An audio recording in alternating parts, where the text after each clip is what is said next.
દુઃખ તારા પ્રારંભનો દરવાજો ખખડાવી રહ્યો છે દીકરી, અને તું દરવાજો નથી ખોલી રહી. માં, મારું સુખ તો દેવી પ્રસાદજીના ચરણોમાં છે. એમણે વિવાહની ના પાડ્યા પશ્ચાત પણ વિવાહ થઈ ગયા પછી વિવાહ માટે ના કઈ રીતે પાડી શકાય છે માં? વિવાહ ક્યારે થયા? જે વિવાહ થયા જ નથી એને તો વિવાહ સમજી રહી છે. નહીં માં, તમને ભ્રમ થયો છે. જે વિવાહ થયા છે એને તમે કહી રહ્યા છો કે વિવાહ નથી થયા. મારા વિવાહ થઈ ગયા છે. તમે આટલા કઠોર હૃદયના કેવી રીતે બની શકો છો? બેનને લાફો માર્યો તમે? વધારે નહીં બોલ, નહીં તો તને પણ મારીશ. હું દુશ્મન નથી તારી બહેનની, માં છું માં. તમારા બંનેની જેમ આને પણ જન્મ આપ્યો છે મેં. આની બધી જ પીડાને, બધી જ વેદનાને, બધા દુઃખને સહન કર્યું છે મેં. તમારા બે કરતા વધુ લાડ પ્રેમ કર્યા છે આને. હંમેશા આનું ભલું ઈચ્છ્યું છે મેં.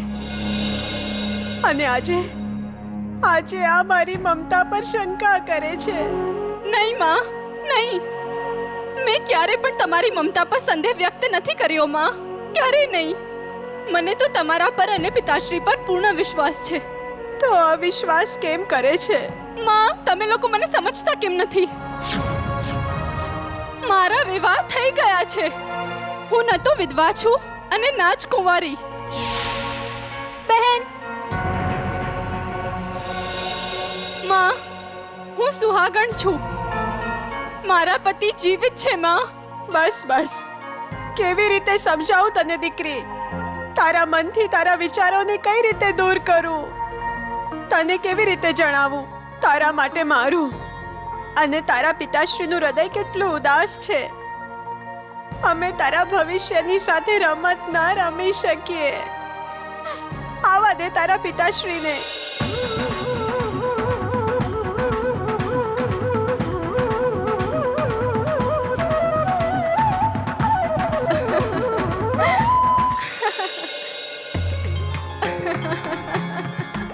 તમે લોકો કેમ હસો છો? પાછા હસ્યા?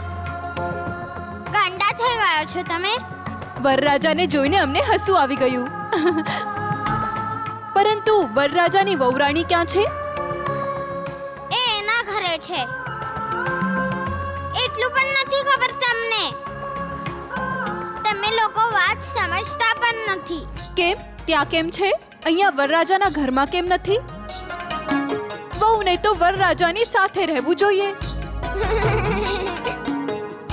ક્યાંક વરરાજા અને વહુરાણીની વચ્ચે વિવાદ તો નથી થયો ને?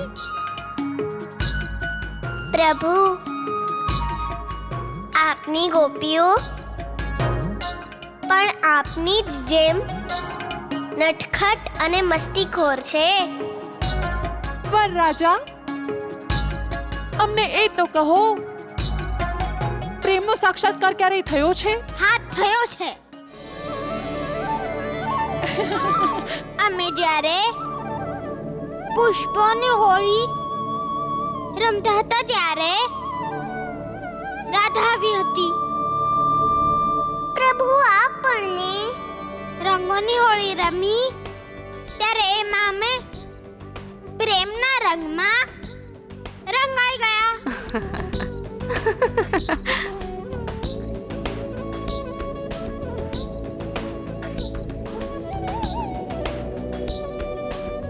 પ્રભુ, આ સર્વને આ બધું જણાવવાની શું આવશ્યકતા છે?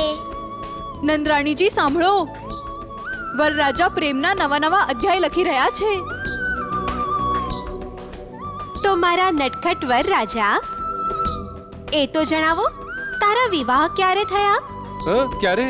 મૈયા, યુગોનો આરંભ થયો એ પહેલા થયા. શું? હા યશોદા, આપણા કૃષ્ણ અને રાધાની પ્રેમ કથા તો યુગો યુગોથી ચાલતી આવી છે. વરરાજા, તું આ વાંસળી કેમ વગાડતો હતો? મૈયા, રાધાને મારું વાંસળી વગાડવું અતિ પ્રિય છે, એટલા માટે. એમ તો જ્યારે તું આ વાંસળી વગાડે છે, શું રાધા સાંભળે છે? હા મૈયા, સાંભળે છે.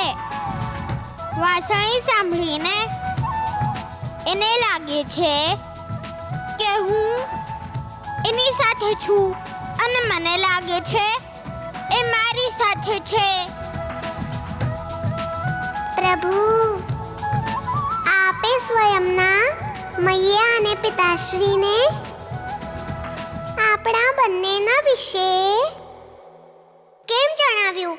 જુઓ ને, હવે બધી ગોપીઓ મળીને આપણી મજાક ઉડાડે છે.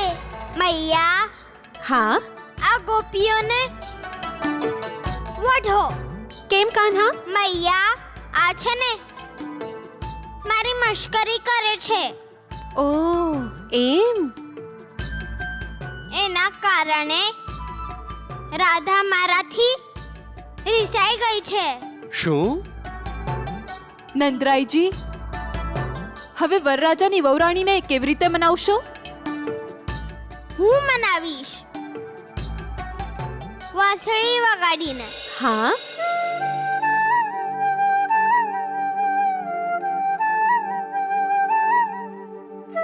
નંદરાણીજી, શીઘ્રાતિશીઘ્ર વહુરાણીને ઘરે લઈ આવો, નહીં તો વરરાજા પ્રેમમગ્ન થઈને વાંસળી જ વગાડ્યા કરશે.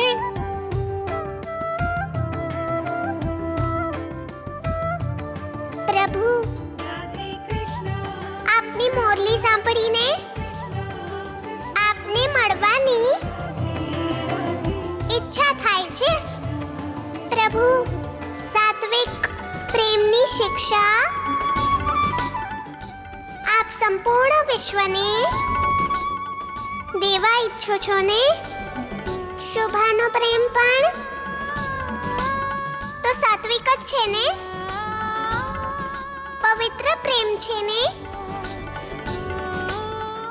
એના પ્રેમમાં ભક્તિ પણ સમાયેલી છે.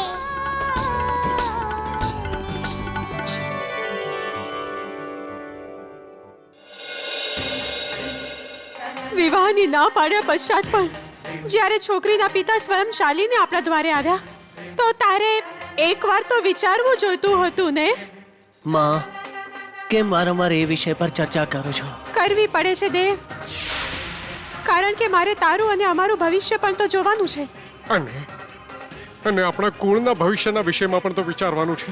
પિતાશ્રી, હવે મારું કોઈ ભવિષ્ય નથી. આ ભયંકર બીમારી મારા જીવનની સાથે સાથે મારા ભવિષ્યને પણ ગળી ગઈ છે.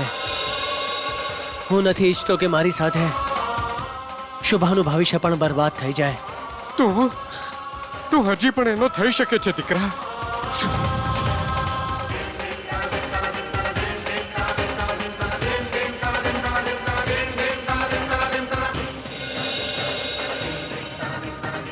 હું તો મૃત્યુનો થઈ ગયો છું બાપુજી.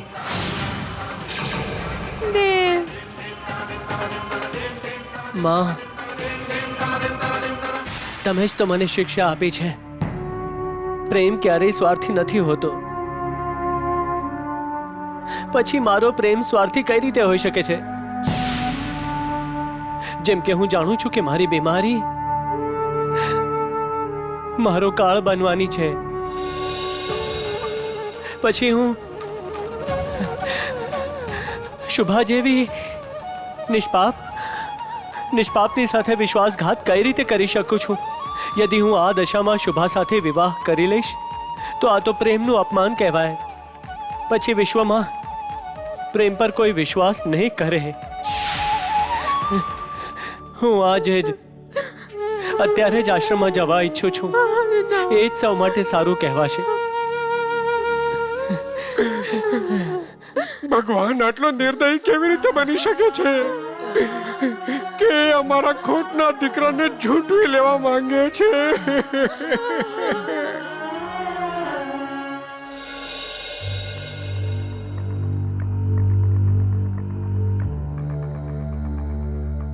પિતાશ્રી ભૂલથી આ વિવાહ માટે ના પાડી હતી ને? બોલો ને પિતાશ્રી.